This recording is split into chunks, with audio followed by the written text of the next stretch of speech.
It was just after 4 in the morning, when hundreds of passengers were fast asleep, dreaming of reaching home or starting a new day. But within seconds, their world turned into a nightmare. A speeding train, a deadly curve, and a horrifying crash that shook all of China. This wasn't just an accident. It was a chain of mistakes, ignored warnings, and poor communication that led to the deadliest train disaster China had seen in over a decade. So what really happened on that dark railway near Zibo? Why was a train going too fast where it shouldn't? And could this have all been prevented? Stay with us as we uncover the shocking truth behind the 2008 Zibo train crash, a tragedy that changed the future of railway safety in China. Zibo is a major city in eastern China with a population of over 4.5 million people. It's located in Shandong province, about 37 miles or 60 kilometers east of Jinan and 49 miles or 79 kilometers south of Binzhou. Zibo sits along the Qingdao-Jinan Railway, a major double-track line that opened in 1904. It runs for 239 miles or 384 kilometres and serves 36 stations. The entire line is electrified and built for speeds of up to 124 miles per hour or 200 kilometres per hour. The train involved in the crash was Train T195, an express passenger service running from Beijing to Qingdao. It was made up of 17 passenger cars, all part of the T25K series. On this journey, T195 included a generator car at the front, followed by 5 second-class cars, a bistro car, 2 couchette cars for seated overnight travel, 7 sleeper cars, and a baggage car at the end. Train T195 was pulled by locomotive SS9G-0182, a Shaoshan Type 9 electric engine designed for high-speed passenger service. This model, introduced in 1998, is known simply as the SS9. The G version, used on this train, features a slightly more aerodynamic design. As part of a promotion for the upcoming 2008 Olympic Games, Train T195 was given a special name, Love of the Sea, highlighting Qingdao, the coastal city that would host the Olympic sailing events. Coming from the opposite direction was Train 5034, a passenger service running from Yantai to Suzhou. This train had 19 cars, all Type 22B passenger cars. Train 5034 was pulled by a DF11-0400 locomotive, a 3-axle diesel engine made for fast passenger service. We don't know exactly how many passengers were on either train, but reports say there were over 2,000 people combined. On the morning of April the 28th, 2008, Train T195 was travelling east through Shandong province, passing Zhengjiangchun at around 4:30 a.m. Up ahead, construction was underway on a new high-speed rail line called the Jiaoji High-Speed Railway. This new line was being built alongside the older Qingdao-Jinan rail line to cut travel times between Beijing and Qingdao, a city preparing to host events for the upcoming Olympic Games. The new high-speed line used wider curves and gentler slopes to allow faster speeds. While most of the section southwest of Zibo was complete, a part at the southern end was still closed. Because of this, eastbound trains like T195 had to use the old route for part of their journey, then switch onto temporary tracks to join the new high-speed line. The temporary track had a speed limit of just 49.5 miles per hour or 80 kilometers per hour because of its tight curves. But at 4:35 a.m., Train T195 reached the start of this temporary route, travelling around 84 miles per hour, or 135 kilometers per hour. The train managed the first right-hand turn, then passed a short straight section. But when it entered a sharp left-hand turn onto the new track, disaster struck. The locomotive and the first 7 cars stayed on the rails, but car number 8 was pushed off the track by the strong outward force. It rolled over, dragging cars 9 through 17 off the rails behind it. Some of the derailed cars crossed onto the opposite track and ended up in a nearby field. Most, however, blocked that track completely. The crash tore open the train's air brake lines, triggering an automatic stop. This brought the front section of the train to a halt a short distance ahead.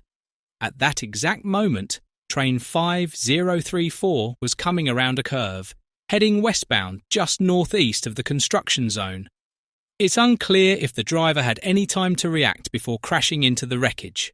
The impact derailed most of train 5034 as it slammed through the debris from T195. Both trains finally came to a stop, but the damage was catastrophic. In total, 72 people lost their lives and 416 were injured, 70 of them severely. Right after the crash, many survivors tried to call for help on their mobile phones. Their calls overloaded the local network, causing the cell phone system to fail completely. About 700 emergency responders rushed to the scene from nearby Zibo, including 130 ambulance teams. In addition, 1,000 soldiers arrived to help with the rescue and to secure the area. Among the injured were 4 French nationals. One was seriously hurt and was airlifted to a top hospital in Beijing, known as one of China's best. Meanwhile, most Chinese survivors were treated in local hospitals, which were described as relatively substandard. But this caused controversy, with complaints that the French patients received better care and special attention, including visits from politicians, while others waited for help. The Zibo crash came at a very sensitive time for the Chinese government. It was the second serious accident on this rail line in just 4 months, and it happened just weeks before the Beijing Olympic Games. The day after the crash, a secret telegram from the Chinese Railway Ministry was leaked online by a rail enthusiast group. This message revealed 3 key reasons behind the disaster. First, the local railway bureau in Jinan was described as chaotic, with unreliable management. The speed limit that train T195 was supposed to follow had been published just 4 days before the accident, first online, then sent by mail to dispatch offices. But there was no system to make sure everyone actually received this critical information. Second, a document published 2 days before the crash revoked some temporary speed limits, only to have some of those limits put back the next day. Again, these updates were poorly tracked, meaning some trains followed the rules while others did not. Third, on the morning of the accident, a train driver at Jinan Station, about 37 miles west of the crash site, called the local dispatcher at 2:30 a.m, saying he was told about the speed limit, but the cab signalling system in his train still showed a much higher speed, 74.5 miles per hour. Finally, the station guard at Wangkun failed to inform the driver of T195 about the upcoming slow zone, a basic safety step normally done before departure. To understand how different speed instructions could apply to the same train at the same time, we need to look at how trains were operated in China back then. The dispatch centre used a system called the smart card. This was a plastic card with a small data chip inside, similar to a hotel key card or a debit card. Before starting their shift, the train driver would receive this card during a briefing. Once on board, they would insert it into a card reader built into the locomotive's control desk. The cab signalling system would then display important information from the card, like the speed limits the driver must follow. If the train ever went faster than the speed programmed into the card, the system would automatically trigger an emergency stop to prevent accidents. The 80 km per hour, or about 50 miles per hour, speed limit at the accident site was first announced on April 26th. But then, confusingly, it was revoked the very next day on the 27th, likely by mistake. Just hours before the crash, at 4 a.m. on April 28th, the speed limit was put back in place. However, this last-minute update never reached the dispatch centre managing train T195, nor the station guard at Wangkun. Because of this communication failure, The cab signalling system on T195 had no knowledge of the new speed limit, leaving the train travelling too fast through the dangerous section. China used the smart card system as a fast and low-cost way to modernise its railway traffic. This system brought many safety improvements, like better signalling and train control, without needing a lot of new equipment. But there was a serious downside. Because the trackside signals weren't connected to the train's control system, any speed limits shown on trackside signs wouldn't affect the train's speed if it ignored them. The train would only follow the speed limits programmed into the smart card, even if that meant going too fast. Interviews with other train drivers who passed through the area before the crash revealed something alarming. Many had only received the earlier speed limit notices, allowing speeds up to 145 km per hour or 90 miles per hour, not the latest 80 km per hour or 49.5 miles per hour limit. On top of this, the driver of train T195 had been urged to hurry up earlier on his journey. So, even if he knew about the speed limit, whether from the first or the third notice, he might have trusted the locomotive system instead when he got mixed signals. While we can't be certain, it's possible he thought the speed limit revocation notice was the one he missed. The Financial Times, a respected UK business newspaper, called the accident a clear sign that China's rail system was in desperate need of modernisation, but wasn't getting enough money to make it happen. Even the Guangming Daily, a newspaper run by the Chinese Communist Party, was unusually honest.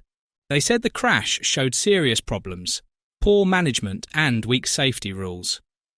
This tragic accident revealed deep issues that went beyond just a single mistake. The official investigation blamed 37 people for the crash. It found the main cause was the train T195 going too fast because the driver wasn't clearly informed about the speed limit. In May 2009, 6 of those people went to trial. They included 2 dispatchers, a station guard, a deputy station guard, the train driver, and Mr. Jiguang, the former deputy director of the Jinan Railway Bureau. By December, all were sentenced to jail, from 3 to 4.5 years, some with additional suspended sentences. The court ruled they showed serious negligence that led to the deadly crash. Many others, including the Bureau's director and Communist Party members, were also removed from their positions. This tragedy exposed deep flaws in a system meant to keep millions safe every day. Was it just human error, or a warning sign of something bigger? A system stretched too thin, rules ignored and safety compromised? Share your thoughts below. What do you believe went wrong?